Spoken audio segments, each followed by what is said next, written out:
Buenas, bienvenidas y bienvenidos a esta charla introductoria a la química agrícola.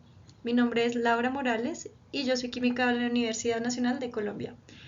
En la sesión de hoy, la sesión número 2, vamos a hablar un poco sobre el suelo. Bueno, para empezar la charla de hoy, quiero que le den un vistazo a estos dos suelos. Tienen muchas diferencias y quisiera que pausaran el video un momento y trate de identificar al menos 4 diferencias. Más hacia el final de la presentación, vamos a tratar de determinar todas las diferencias que haya. Para hacer este ejercicio con mayor facilidad sería útil saber, por ejemplo, qué es el suelo, ¿verdad? La definición de suelo va a variar dependiendo del campo en el que estemos hablando. Digamos, desde la agricultura puede ser un lugar donde se ubican las semillas y donde se producen las cosechas. Para la geología podría ser un recubrimiento terroso sobre un cuerpo rocoso, que es el objeto de interés de la geología, el cuerpo rocoso. Desde la ecología puede ser un componente más del sistema y desde la construcción un sitio sobre el cual se colocan estructuras y que brinda materiales. En la química agrícola se define el suelo como la capa externa y blanda de la superficie terrestre diferenciada del lecho rocoso. Arbitrariamente esta profundidad se toma como 2 metros. Características importantes del suelo. El suelo es dinámico, se desarrolla a lo largo del tiempo e interactúa con el aire, el agua, el lecho rocoso y los organismos que en él crecen. Y bien, como se dice, es el medio de crecimiento de organismos. Como el suelo siempre está abajo de nosotros, tal vez no llegamos a apreciar lo importante que es. Y esto no es solo en cuanto a la producción de biomasa, que es pues lo que nos trae aquí, ¿verdad? El crecimiento de las plantas y la agricultura, sino que también mejora la calidad del agua cuando el agua se infiltra en ella, en el suelo. También tiene que ver con el ciclo hidrológico, almacenando el agua y transfiriendo el agua. También tiene que ver con la transformación de sustancias, hay muchas reacciones químicas que se llevan a cabo en el suelo. Tiene que ver con la regulación del microclima, es el hábitat biológico de muchos organismos, también es fuente de materias primas, también es soporte físico de actividades humanas, tiene la capacidad de fijar gases de efecto invernadero, no solo por la producción de biomasa, y también nos da información geológica y geomórfica. Y bueno, algo muy importante en México, pues que también da protección a los restos arqueológicos. Bueno, ¿y de dónde surge el suelo? ¿Cómo se forma el suelo? Pues resulta que los suelos surgen de una roca madre, ¿verdad? Y empieza a haber algunos procesos sobre esta roca madre. Bueno, la vamos a llamar material parental. Este material primero se ve afectado por factores climáticos, como precipitación, es decir, lluvia, la lluvia cae sobre la roca, esta puede disolverse o puede meterse en pequeñas grietas, luego congelarse y expandirse, lo cual va a fracturar la roca. También los cambios de temperatura van a llevar a expansiones y fracturas de la roca. Entonces, ¿qué va a pasar? El material originario, la roca madre, va a empezar a disgregarse y se va a generar una diferenciación entre el material original y el material disgregado. Con la presencia del agua van a empezar a llevarse a cabo algunas reacciones químicas que liberen nutrientes que algunas plantas más pequeñas puedan usar. Luego el suelo va a seguir transformándose y va a dar cabida a nuevas plantas más grandes aún y otros tipos de organismos. Es un proceso, como podemos ver, y estos procesos toman tiempo. De hecho, los procesos geológicos toman mucho tiempo y la formación de un suelo maduro puede llegar a tomar miles de años. Es por eso que se considera que los suelos no son renovables. Los suelos son resultado de la combinación de diferentes factores formadores, y esto va a depender del lugar donde se lleven a cabo. Por ejemplo, la roca madre es un factor formador importante, pues diferentes materiales van a tener diferentes procesos y la velocidad en estos procesos puede variar. El clima es otro factor importante, pues como vimos, el agua y la temperatura va a hacer que la roca madre se empiece a fragmentar. Además, también si hay lluvia o si hay viento, van a llevarse a cabo otros procesos. Los organismos vivos actúan sobre la roca y aportan a su disgregación. También cuando mueren van a ser materia orgánica que van a dar algunos otros nutrientes a la tierra. Las raíces de las plantas van a permitir el flujo de agua y también van a evitar la erosión. Y además hay organismos más grandes, animales, que van a excavar, triturando y mezclando la tierra, que va a favorecer la aireación y el movimiento del agua. La geomorfología también es importante, y cuando digo geomorfología me refiero al sitio en el relieve. Esto es importante porque va a controlar cómo se mueve la materia y también la energía que recibe el lugar. Como sabemos, pues el agua, digamos, va a fluir de arriba hacia abajo y esto va a tener ciertas características como vamos a ver más adelante. Por supuesto, el tiempo es otro factor importante porque vimos que estos procesos pasan en el tiempo y de hecho pasan en una escala grande de tiempo. Y los humanos desafortunadamente son un factor importante en la formación de suelos hoy en día. Como vemos, hay muchos factores formadores y sabemos que hay gran diversidad de clima, gran diversidad de organismos y de relieves, por lo que hay una gran diversidad de suelos. Bueno, esto es solo un ejemplo para que se hagan una idea de lo diversos que pueden ser los suelos, como por ejemplo pueden tener color diferente y esto tiene que ver con los factores formadores que había mencionado anteriormente. Por ejemplo, el clima, algunos son de climas más cálidos, otros de climas más fríos y la humedad tienen grandes efectos en estos suelos y qué tipo de suelo se va a formar. Hablando todavía de los factores formadores del suelo, quiero que tomemos un momento para apreciar a esta belleza. Es un líquen. Estas son de los primeros organismos que van a llegar a la roca madre.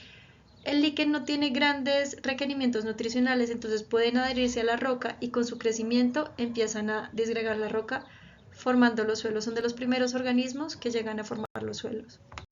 Cuando definí lo que eran los suelos anteriormente, mencioné que estos son dinámicos. Entonces su transformación no acaba con la meteorización, que son los procesos formadores del suelo que vimos antes. También van a haber otros procesos de transporte de materia. Van a haber adiciones, pérdidas, transformaciones y translocaciones. Cuando hablamos de adiciones, nos referimos a los aportes externos al suelo. Estos se pueden dar con el agua, por ejemplo, cuando arrastra material el agua, con el viento, de la misma manera. Se puede dar con materia orgánica como hojas o ramas o raíces que caigan al suelo, o también puede suceder que los gases se intercambien en el suelo y ahora hagan parte de él. Cuando hablamos de pérdida, pues es lo contrario a las adiciones, ¿verdad? Es el transporte fuera del suelo. Entonces estos procesos se van a dar igual que en las adiciones, digamos.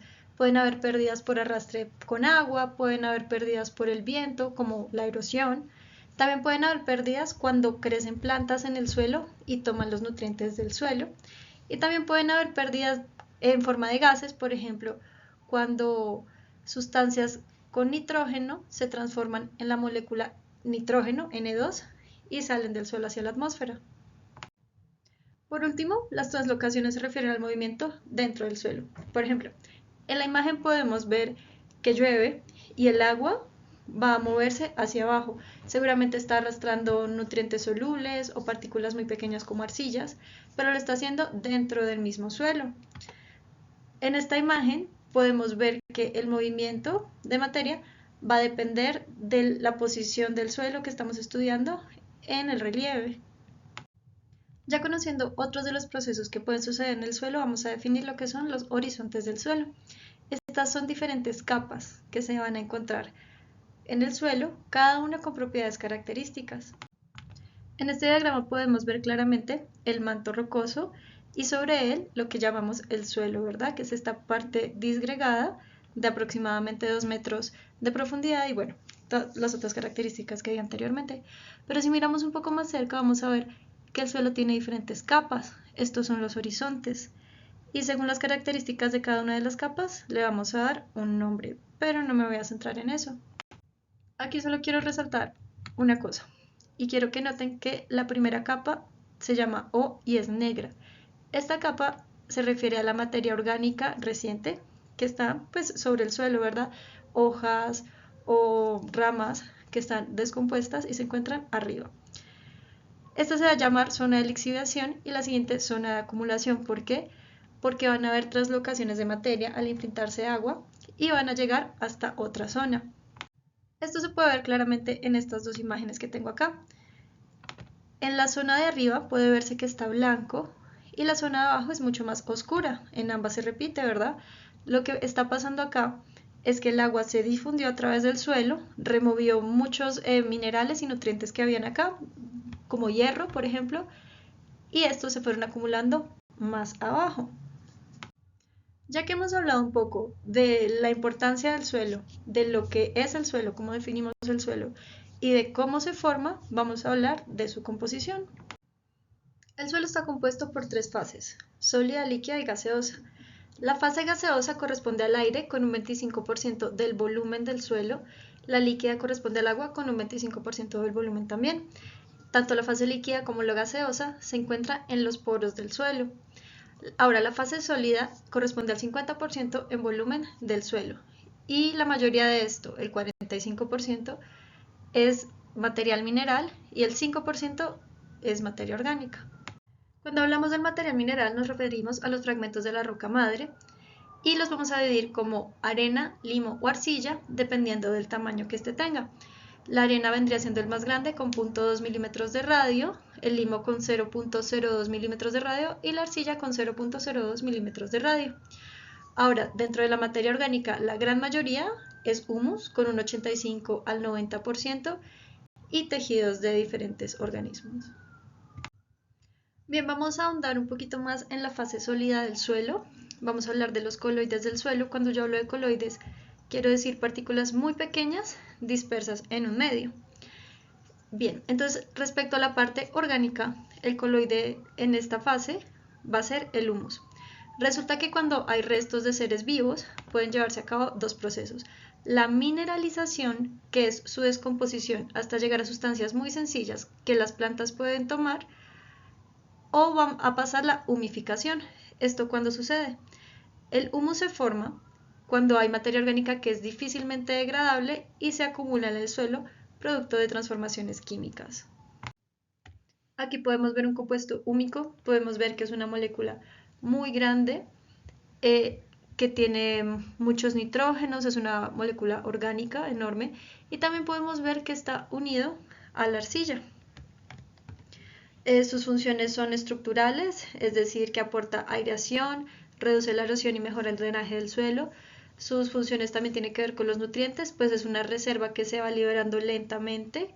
También es un coloide, pues como dije anteriormente, y eso es muy bueno porque ayuda a retener el agua y los nutrientes en el suelo.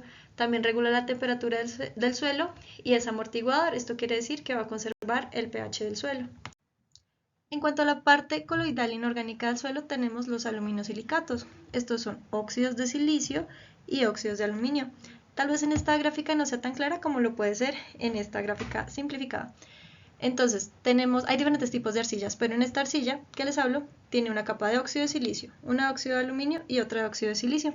Estas van a tener cargas negativas, por lo que van a absorber cationes como el potasio, ¿sí? Que son esenciales para la planta, y agua. Entonces sus funciones son estructurales, mejora la aireación, reduce la erosión, mejora el drenaje del suelo, de nutrientes, tiene reserva de cationes esenciales y como coloide pues es la retención de agua y de nutrientes. Ahora que conocemos un poco mejor lo que es el suelo, vamos a hablar de algunas de sus propiedades físicas. La porosidad es la fracción de volumen ocupada por los poros. Estas pueden ser de origen animal y pues dependiendo de qué animal los haga, van a ser más grandes o más chicos. También pueden haber poros muy chicos generados por raíces o incluso microrrizas. Bueno, y los poros son la fracción del suelo que está ocupada tanto por los gases como por el agua. Otra propiedad importante es la densidad. La densidad se define como la proporción entre la masa del suelo y el volumen del suelo. Hay diferentes maneras de medirla. Una usual, dependiendo de lo que se quiera medir con esta densidad, es tomar un cilindro y capturar una parte del suelo en el cilindro. Ya tenemos un volumen definido del cilindro y pesando el suelo que se recupera se puede definir una densidad. Esto porque es importante, porque nos indica otras propiedades del suelo. Por ejemplo, depende de la proporción de materia orgánica e inorgánica. Y aquí, como nos dicen, mayor materia orgánica va a tener una menor densidad.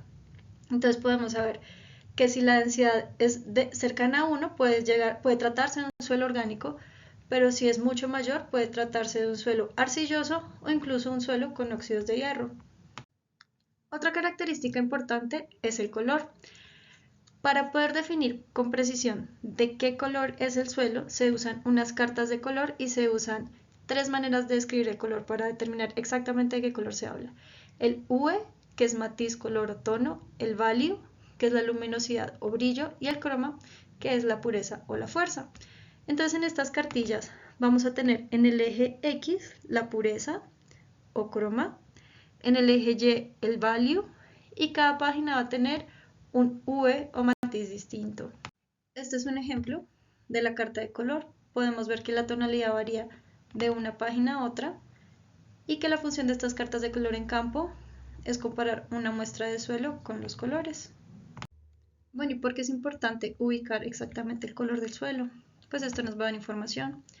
Por ejemplo, si tenemos suelos blancos, sabemos que hay una acumulación de elementos con coloración blanca como yeso. Si tenemos suelos gris claro, sabemos que es un ambiente sin oxígeno, sin materia orgánica y con contenido de hierro bajo. Si es un suelo oscuro, podemos saber que hay alto contenido de materia orgánica y que son fértiles. Si son suelos rojos, van a haber óxidos de hierro y óxidos de manganeso. Va a haber buen drenaje de aireación, va a haber una alta meteorización y una baja fertilidad. Igual si es amarillo, podemos saber que hay un contenido de hierro hidratado y que hay mayor humedad. Continuamos con otra propiedad muy importante que es la estructura. Cuando hablamos de la estructura nos referimos a la formación de agregados de partículas del suelo. Esta estructura va a depender del contenido de coloides, del contenido de cationes, de la actividad de micro y macroorganismos en el suelo, como por ejemplo las raíces que vemos que acá le da estructura al suelo, y de factores pues antrópicos como la labranza o la circulación. Bueno, ¿y por qué es que es tan importante la estructura? Pues la estructura va a regular el movimiento del agua y del aire, la transmisión del calor, la temperatura, la penetración y el crecimiento de las raíces. Si el suelo tiene una estructura muy fuerte, tal vez no sea tan fácil para las raíces penetrarlo. La facilidad para la germinación de las semillas también va a depender de la estructura, la porosidad y la densidad aparente, la capacidad de almacenamiento de agua y la estabilidad de los suelos frente a la erosión también depende de esto, porque si los suelos pues tienen una buena estructura, no es tan fácil que se desmorone y que se vayan con el aire o con el agua. Para describir la estructura de un suelo se habla del tipo, de la clase y del grado de estructura. Cuando hablamos del tipo de estructura nos referimos a la forma de los PETs. Los PETs son como los pequeños agregados que vamos a encontrar en el suelo. Entonces pueden ser prismáticas, columnares, laminares, granulares, migajosas o blocosas, por ejemplo. Cuando hablamos de la clase nos referimos al tamaño de estos PETs. Ahora, cuando hablamos del grado de la estructura, hablemos de qué tan bien agregados están los PETs. Por ejemplo, podemos decir que el suelo no tiene estructura, es decir, que no hay agregación y no presenta ordenamiento, los granos son sueltos. O cuando hablamos de una estructura fuerte, van a ser PETs resistentes, bien definidos, observables en el horizonte no perturbado y se van a adherir débilmente entre sí y se separan fácilmente al perturbar. Estos son categorías que se dan y al igual que el color están muy bien definidas. Para terminar ya con las propiedades físicas vamos a hablar de la consistencia. Esta es la firmeza con la que se unen las partículas del suelo, la resistencia a la deformación y ruptura en diferentes estados de humedad. El primer criterio para determinar la consistencia es la pegajosidad, y esta es la tendencia a adherirse a otros objetos. Para determinar la pegajosidad se hace lo que se muestra en la imagen, y esto es, se presiona una pequeña cantidad de suelo mojado entre el pulgar y el índice y se separa los dedos lentamente. Dependiendo de cómo se separe de los dedos el suelo, se va a determinar qué tan pegajoso es.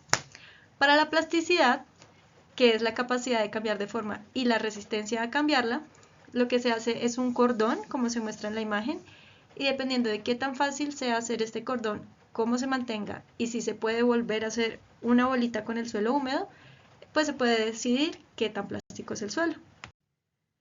Bueno, las últimas propiedades respecto a la consistencia van a ser la dureza y la friabilidad. Las dos se determinan de la misma manera, y es que se va a tomar una parte del suelo, una pequeña cantidad de suelo. Puede ser seco para determinar la dureza o húmedo para determinar la friabilidad, y se va a presionar entre el pulgar y el índice. Dependiendo de qué tan difícil sea pulverizar el suelo, se va a asignar la dureza y la friabilidad. Bueno, ahora que ya conocemos lo que es el suelo, cómo se forma el suelo, algunos otros factores formadores del suelo, los procesos que pasan en él y propiedades como el color, la estructura y la cohesión, la densidad y la porosidad, por ejemplo, por decir algunos, podemos interpretar un poco mejor estas dos imágenes. Voy a mencionar algunas características de cada uno de los suelos para dejar que ustedes de todas maneras hagan el resto del ejercicio. Por ejemplo, acá podemos ver que en el suelo de la izquierda el manto rocoso está muy superficial, ¿verdad? Este suelo no tiene 2 metros. Podemos ver que el suelo está inclinado, entonces es probable que esté en un relieve, ¿verdad? Tal vez a la mitad de una montaña. podemos ver también, al compararlos, que este suelo parece tener una mejor estructura, tiene raíces y si no estoy mal se pueden ver algunos pets. Tal vez este suelo es agrícola, solo vemos una sola planta, mientras que en este suelo hay pasto, ¿verdad? Vemos que acá la roca madre está mucho más abajo que en el suelo de la izquierda. Y también podemos ver que los colores son distintos. Digamos acá, fácilmente podríamos decir que el suelo tiene mayor contenido de materia orgánica y probablemente sea más fértil. Espero que después de haber visto la clase puedan notar muchas más características diferenciadoras de estos dos suelos y que puedan apreciar mejor lo que el suelo hace por nosotros todos los días. Si llegaron hasta aquí, quiero agradecer mucho por su atención. Les recomiendo que vean el primer video donde hacemos una breve introducción a la química y hablamos de la nutrición de las plantas. Bye bye.